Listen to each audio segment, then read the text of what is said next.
Bonsoir, bonsoir, bonsoir et bienvenue au studio Gézéré. Je vous avais promis cela. Comme quoi, le titre aujourd'hui c'est le hold-up qui s'est passé à Londres dans la nuit de samedi à dimanche dernier.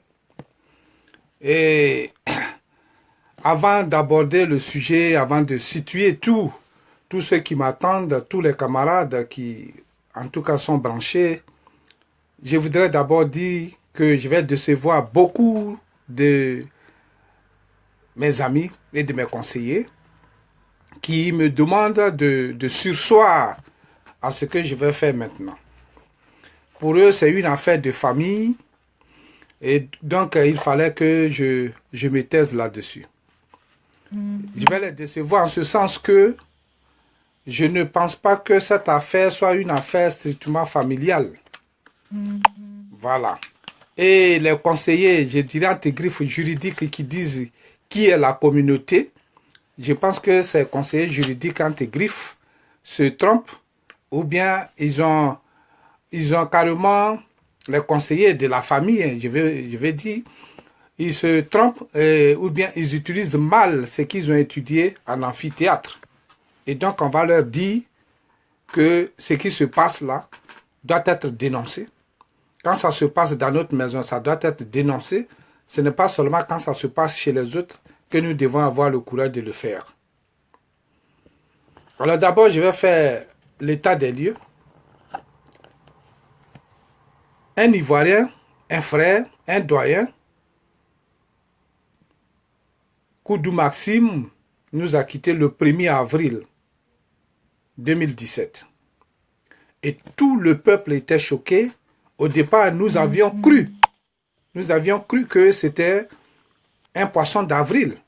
Mais en même temps, prendre le nom de Koudou et dire qu'il est mort le 1er avril, pour nous, c'était quand même... Non, c'est pas possible. Et nous savons quel choc la communauté ivoirienne au Royaume-Uni et en Europe et même en Côte d'Ivoire a ressenti. Et donc, c'est en tout cas de façon naturelle et de façon, je dirais, solidaire que les Ivoiriens se sont succédés au domicile du défunt chaque jour. Et un comité de pilotage des funérailles pour soutenir la famille et pour le transfert du corps du défunt, un comité a été mis sur place. Ce comité était présidé par le frère Zegui. Voilà, Zegui qui était le président. Ce comité était composé de Richard Botta, de Simplice Hongui, je pense, de Sylvain Yaba, etc., etc. Ils ont eu des réunions avec la famille et tout et tout. Et de l'autre côté, la famille, nous avons été dans les informations. Certains membres de la famille étaient réellement opposés à ce que ce comité-là dirige les choses, les funérailles. Cependant, après contact et consultation, tout et tout, chacun de son côté a accepté à ce que ce comité-là dirige les funérailles. Vous comprenez? Et il faut rappeler, qu'on le veuille ou pas, nous sommes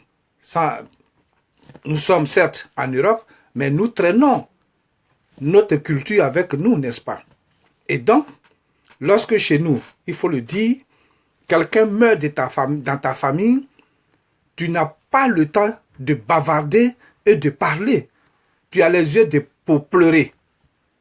Et par conséquent, on prend même quelqu'un de l'autre quartier, d'une autre famille, ou bien même d'un autre village, pour être devant les funérailles de celui que tu viens de perdre. Voilà. Donc, certes, Richard Botta, par exemple, n'est pas du même village que Koudou, Sylvain Yaba non plus, Simplice non plus, mais au moins, Ils ont eu quand même, hein, en tout cas, le soutien de tous ceux qui sont là, et même la famille, même s'il y a eu des discussions, s'il y a eu des dissensions à un moment donné, de diriger, franchement, ces funérailles-là. Alors, qu'est-ce que nous constatons? Qu'est-ce que nous constatons? Le samedi dernier, c'est-à-dire le samedi qui vient de passer, le 10 juin, il y a eu vraiment des centaines, si je n'exagère pas, plus de 1000 personnes dans cette salle. Et oui, plus de 1000 personnes dans cette salle, des Ivoiriens, des anglophones, Nigériens, Ougandais, Kenyans, tout et tout, Ghanéens. Tout le monde était là. Et les gens, chacun a cotisé de l'argent. Il faut dire à ceux qui nous regardent et qui ne sont pas ici avec nous, c'est une chaîne de solidarité qui existe entre les Ivoiriens depuis très longtemps, parce qu'on ne la trouve même pas chez d'autres communautés. Et donc, quand chacun, ou bien quelqu'un d'entre nous est à terre, ou bien il y a quelqu'un qui est à terre, nous courons pour y aller. Et c'est ce que les gens ont fait. Et connaissant également la personne de celui qui nous a quittés, on ne pouvait pas ne pas être là. Parce que Koudou a été là où il faut être pour soutenir celui qui en a besoin. Malheureusement, vers 4 heures du matin, c'est-à-dire le dimanche, parce que c'est dans la nuit de samedi à dimanche, et donc vers 4 heures du matin, lorsque ceux-là qui vraiment animaient les MC de ces funérailles, je parle de Anthony Diabro et Seribi, Seribi a annoncé qu'il fallait maintenant réunir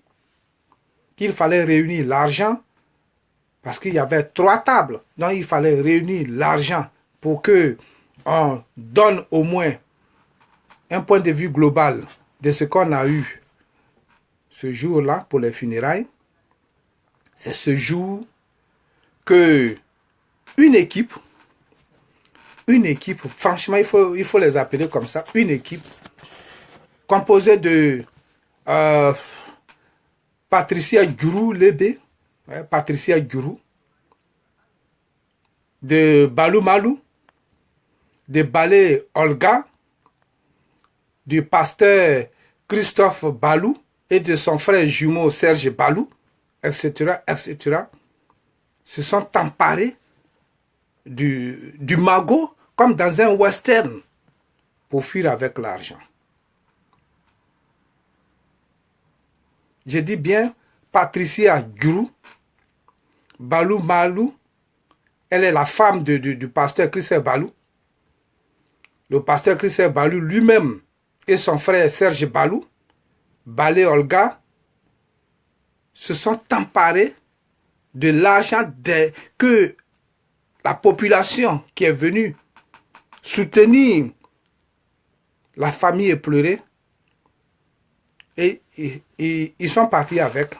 Il faut souligner entre-temps que le pasteur Christophe Balou et Serge Balou, en temps, on nous dit, ce sont les parents de Koudou Maxime.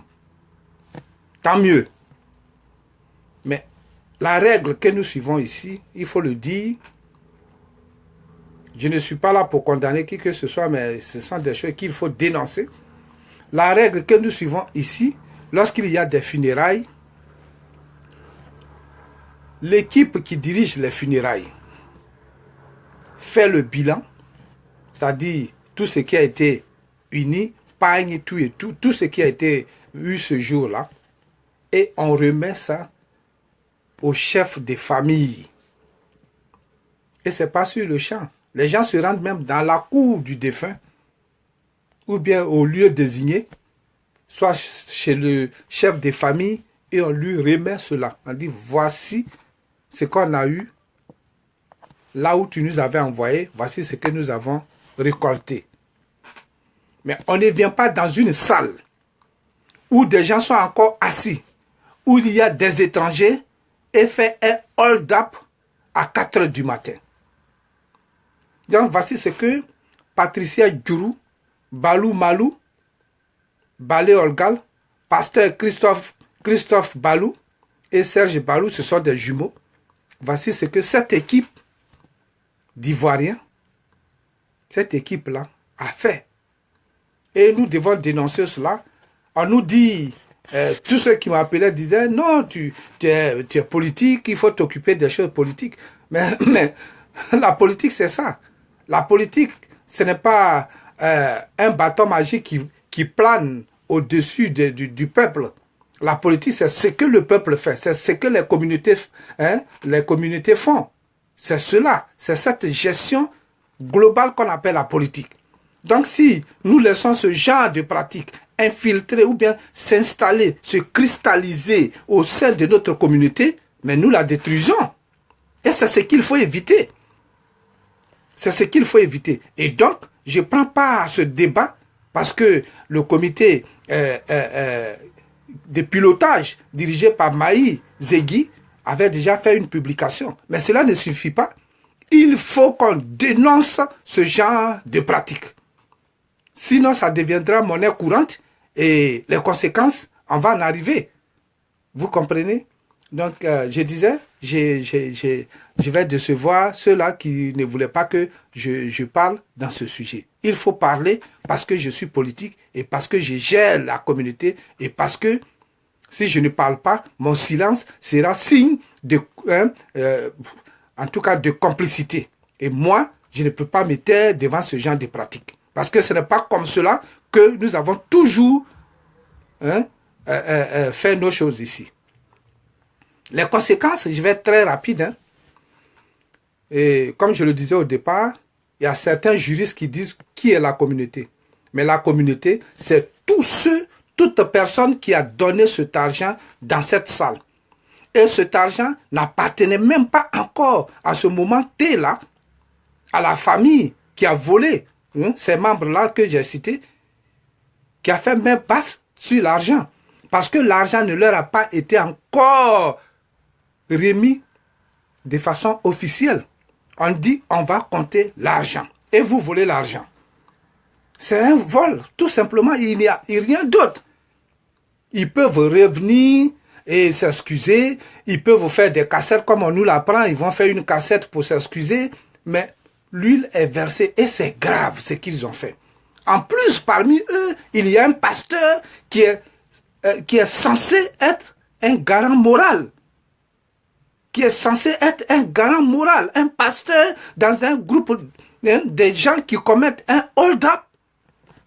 Et là, encore, il y a des gens qui vont suivre ce pasteur dans son église. Mais c'est malheureux. C'est très malheureux. Vous comprenez? Et donc, je reviens pour dire, la communauté que nous sommes, toute personne qui a donné ces 10 livres, ces 20 livres, ces 50 livres dans cette salle-là, est habilitée à les poursuivre en justice. Ça, il ne faudrait pas que des juristes anti-griffes qui ont appris des choses en amphi et qui ne peuvent pas les appliquer, pour des raisons qui leur sont propres, vous mentent. Parce que vous êtes redevables et on peut vous poursuivre. Ces personnes-là, on peut les poursuivre malgré la pression que les parents qui sont en France ou bien en Côte d'Ivoire font aujourd'hui sur les parents des Maï Zegui, des Richard Botta et autres. Malgré toutes les injures que l'équipe qui a piloté pendant des mois, des semaines, des gens qui ont abandonné leurs préoccupations pour venir soutenir la famille, pour que ces funérailles s'organisent bien, aujourd'hui ils sont vilipendés et des gens veulent qu'on se taise là-dessus. Mais je dis que ce n'est pas normal. Et donc, il faut que vous vous détrompiez. Vous, la famille, aujourd'hui, cette famille qu'on voit. Et d'ailleurs, dans une famille, si vous vous sentiez capable d'enterrer votre frère, vous n'alliez pas compter sur les 10 livres, les 5 livres que les gens allaient venir donner. Vous auriez pris vous-même la responsabilité de rapatrier notre frère Koudou Maxime. Et donc pour vous, vous venez voler en pleine journée l'argent des gens qui ont contribué. Ce n'est pas normal. Il faut dénoncer cela. Et donc, j'ai dit à tout moment, j'ai dit à tout Ivoirien qui n'est pas content, il peut les poursuivre en justice tant qu'il ne ramène pas l'argent. L'autre conséquence, c'est qu'ils sont en train de briser la chaîne de solidarité que les Ivoiriens ont tissée. Ils ont carrément brisé la chaîne de solidarité que les Ivoiriens ont tissée. Aujourd'hui, quand un Ivoirien, depuis que nous sommes là, quand un Ivoirien tombe, même que ce soit au pays, quand un Ivoirien perd son parent au pays, depuis l'Europe, ce n'est pas en Angleterre seulement, les Ivoiriens viennent ensemble pour cotiser, pour aider ces gens. Mais eux là, ils n'ont pas attendu, ils sont venus voler l'argent en pleine séance de funérailles. Alors, finalement, ce qui pourrait arriver au moment, si on annonce encore de telles choses, les gens resteront chez eux et diront, mais je vais aller cotiser, ça ne va même pas arriver aux enfants, aux femmes, ou bien même le corps, le transfert du corps, est-ce que ça aura lieu? Les gens vont rester chez eux à la maison. Donc, ils sont en train de tuer la poule aux œufs d'or. C'est cela. C'est pour cela que nous devons parler, quelle que soit l'origine du mal qui nous ronge. D'abord, les Ivoiriens que nous sommes, en particulier, j'ai dit, les Ivoiriens que nous sommes, nous avons peur, ou bien on n'a pas les moyens de s'attraper une assurance vie. Donc là, c'est notre assurance vie. C'est notre assurance vie. Et carrément, un groupe franchement, un groupe de malfrats, j'allais dire, se met là et vole l'argent à 4 heures du matin et toute la salle panique. Parce que les gens ont cru à un moment donné que avec les attaques terroristes que nous voyons aujourd'hui un peu partout, même à Londres, les gens ont cru que c'était des gens de l'extérieur, armés, qui étaient venus attaquer. Et donc, vous imaginez, on pouvait s'entretuer en marchant l'un sur l'autre. Ce sont ces conséquences qu'il faut vraiment, c'est de cela qu'il faut parler et dénoncer ce genre de comportement qui n'est pas propre aux Ivoiriens. Et en même temps, un groupe dirigé par un pasteur. C'est grave. L'autre conséquence, c'est l'humiliation de la communauté ivoirienne devant, je disais, les anglophones qui étaient là. Il y avait les Nigérians, il y avait les Ougandais, il y avait les Kenyans, il y avait les Ghanéens. Tout le monde criait, what? C'est quoi? Qu'est-ce qui se passe? Tous ces gens-là criaient. Alors, si ce groupe de malfrats revient aujourd'hui, est-ce qu'il va aller chercher ou bien il va aller à BBC pour annoncer qu'on s'excuse pour que toutes ces personnes-là sachent que réellement ils ont fait une bêtise? Mais notre image est souillée. C'est ce qu'il faut dire.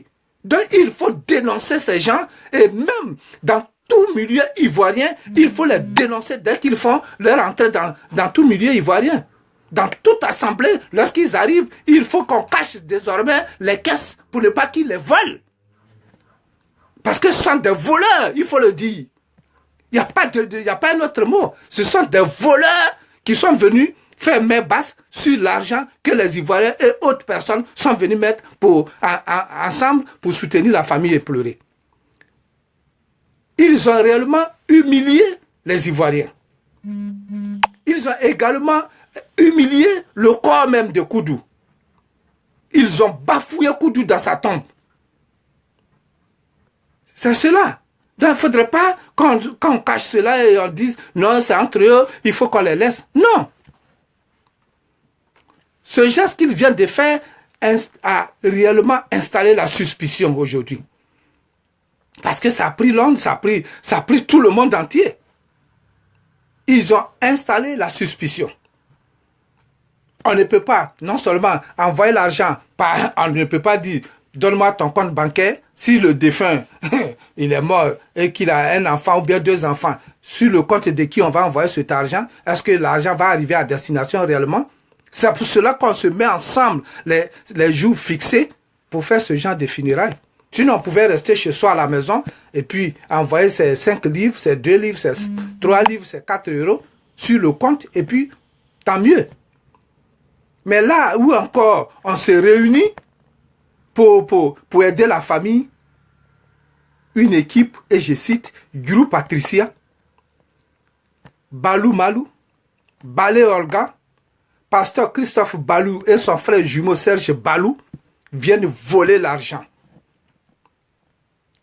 Comme si nous étions dans les westerns que nous regardions lorsque nous étions encore petits. Il faut dénoncer cela. Ce pasteur qui est censé être un garant moral de la société dans laquelle nous vivons.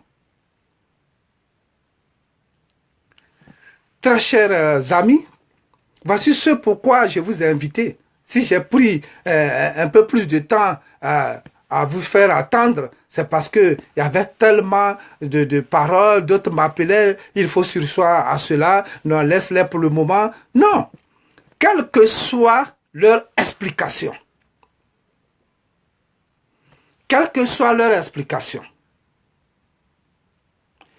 même s'ils n'étaient pas d'accord avec l'équipe qui pilotait les funérailles, ils n'ont pas le droit de prendre l'argent et fuir avec. Aujourd'hui, on estime l'argent à plus de 30 000 livres. Quand est-ce qu'ils vont venir faire le compte rendu aux Ivoiriens? Pourquoi allons-nous croire en ce qu'ils vont dire? Des voleurs qui ont pris l'argent et qui ont fui et qui sont allés, aujourd'hui les preuves, on nous a déjà informés, qui sont allés sur le lit dans la chambre de Guru Patricia pour compter l'argent parce qu'elle est la présidente de leur association de Zoukoubou. Est-ce que vous voyez? Ce sont des voleurs. Il faut les dénoncer, ces gens-là.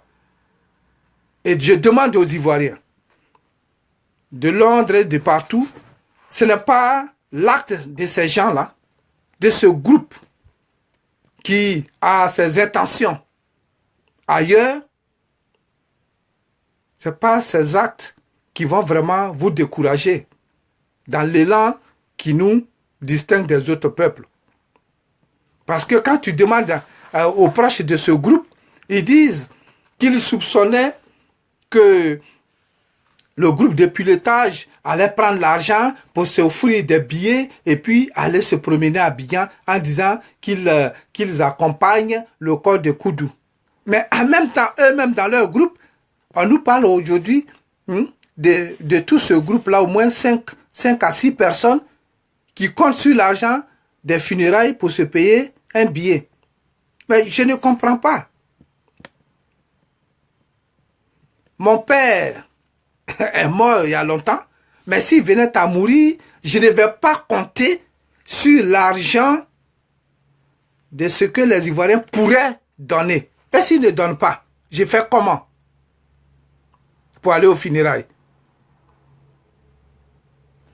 Si mon père venait à mourir et que je n'ai pas les moyens d'aller, j'expédie, il y a plusieurs options. J'expédie ce que j'ai, si c'est 100 livres, je dis, bon, les frères là-bas, moi je suis KO, voici 100 livres, ma participation. Ou bien, je vais voir des amis, j'ai des grands amis, comme les Tony Kragbe et tout, je leur dis, bon, prêtez-moi de l'argent, les Jean-Marc Gougognon, je dis, donnez-moi l'argent, mon père est mort, je vais aller aux funérailles. Et quand je reviens, entre nous là, je vais faire petit pour rembourser. Mais je ne viens pas dans un public comme ce que nous avons vu la dernière fois. Je pense que sur Facebook, vous voyez un peu une image de ce qui s'est passé, de la population qui était là, lorsque Bisoto chantait. Donc, devant ces centaines de personnes, des enfants, vous venez voler l'argent avec un pasteur à la tête. Il faut les combattre. Et moi, je vous dis, je vous promets, je pense qu'à Londres, on se connaît très bien. Je vous promets, dans tout milieu ivoirien où je serai, tout milieu public ivoirien, si l'un de ces personnages fait son entrée, s'il fait son entrée, je vais le dénoncer, je lancerai ce cri, et s'il faut qu'on me fasse sortir par la police, je vais prendre ce risque-là.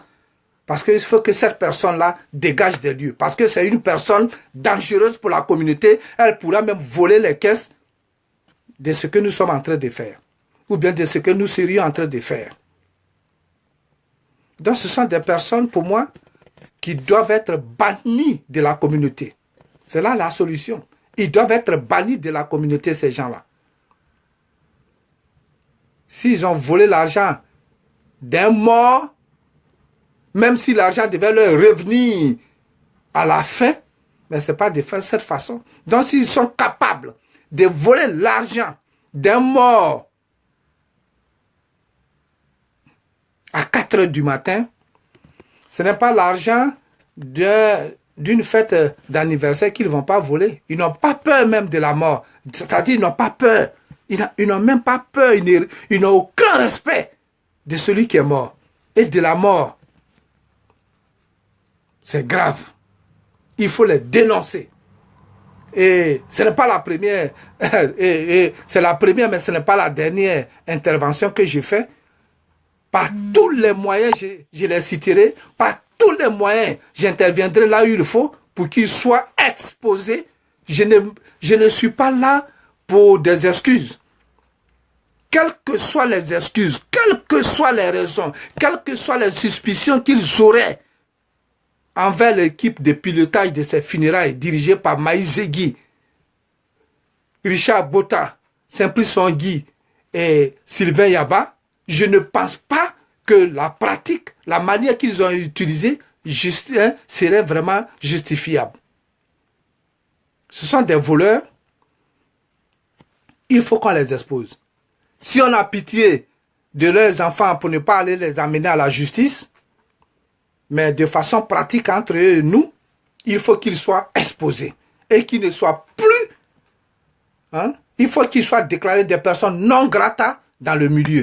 Partout où on se rencontre, partout où il y a assemblée des Ivoiriens, il faut que ces personnes-là soient vraiment expulsés pour ne pas qu'ils volent ce que nous sommes en train de faire. Même si c'est simplement une nourriture que nous devons manger, si c'est une fête, il faut les chasser parce qu'ils vont voler même la nourriture pour fuir avec. S'ils veulent qu'ils reviennent avec 1 million de livres, c'est-à-dire qu'ils triplent, doublent ce que nous avions eu, ce n'est pas ça le problème.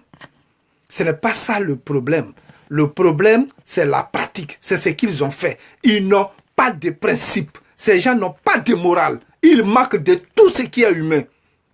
Aller voler l'argent en plein 4 heures des funérailles.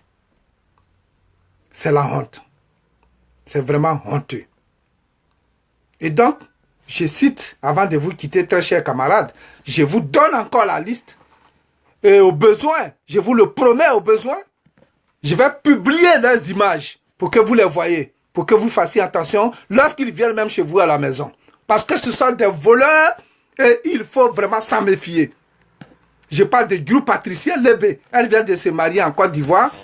C'est elle, Drou Patricia Lébé, qui joue à l'artiste. C'est une personne sulfureuse. Je parle de Malou Balou. Elle est sulfureuse. Je parle de Balé Olga. C'est une personne sulfureuse. Je parle du pasteur Christophe Balou. C'est une personne sulfureuse. Je parle de son frère jumeau Serge Balou. C'est une personne sulfureuse. Ces personnes-là, au besoin, je vais publier dans tous les canaux des médias leurs images pour que vous vous en méfiez. Ne les laissez même pas approcher votre maison. Ce sont des voleurs. Il faut les dénoncer par tous les moyens. Quelles que soient les excuses, on n'en a pas besoin. Ils ont volé l'argent.